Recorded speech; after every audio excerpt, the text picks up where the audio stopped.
Egaa hundumti keenya tokko lama jennee lakkoofne torban 8 keenya jechuudha. Torban 8 harri 8ffaadha. Harragaa waancaadhaaf dhiyaachaa jirra jechuudha. Bakka inni bakka 8 booda jiru waancaadhaaf chaampiyoonsiif dhiyaachaa jira sababa ta'eefi Waaqayyo hunduma keenya nu gargaaru. Kana keessa egaa hundumtuu eebba guddaa itti argattaniitu warroonni mana Waaqayyootiifis ta'ee warroota rakkataniifis ta'ee namoonni kana keessa waan tokko hojjetan galaa keessan qopheeffataniitu Waaqayyoof galata jechuudha.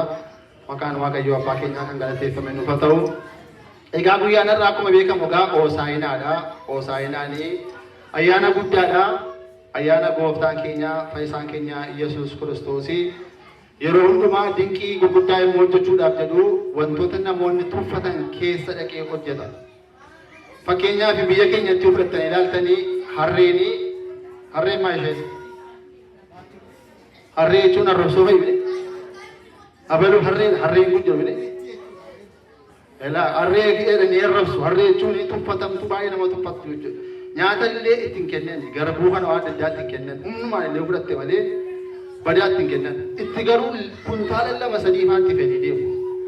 Waaqayyoo ishee tuffatamtuu kana utuu fardi jirtu fardi adii faa yaabbatee jedhanii iyyaadduun basi kana. Yookaan immoo helikoophiterii yookaan immoo wantoota gurguddaa wantoota jedhamuu hin dandeenye jettanii iyyaaddu warroota kana yaabbatee dhaqee ittiin waan godha malee dhuguma dhaqee harree ilmoo harree dhaqaan afidaa jedha jettanii yaaddanii Waaqayyo jechuudha. Kanaaf inni ilmoo harree sana dhaqaatti hiikaan afidaa jedhee yoo isin gaafatan immoo maal jettu? Warri harree silaa gaafachuu ni sana. Yoo gooftaatu fidaa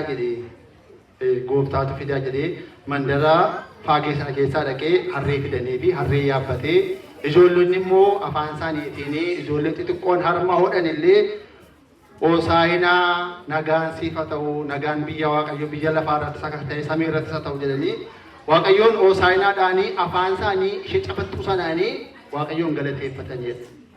Yeroo sana karaa inni irra darbee deemu sanarra maal godhan jedha? Qexamaa yookaan immoo allaadduu maqaa kam biraa qabdi? Allaadduu yookaan immoo qexamaa nama maaliif maqaa? Egaa allaadduu kanaa fi baala adda addaa naxalaa isaanii hafanii fi karaa inni darbu sanatti Waaqayyoof faarfachaa turan jechuudha. Kanaaf gaarrasi ijoolleen keenya ijoollee xixiqqoon qophoofsanii jirtu akka kana gootu jennee yaadna jechuudha. Waaqayyo hunduma keenya nu dandeessisu. Egaa akkuma beekamu sagantaan kidaanii raawwanneerraa amma kallattiidhumaan utuu gara faarfannaa mana tokko keessaa faarfannee gara faarfattootaatti dabarra jechuudha. Galata Waaqayyoo guyyaa irraa eebbisee kan yoonaan nu ga'ee fi maqaa Waaqayyootiin faarfannu faarfachuudhaaf maqaa abbaa ilmaa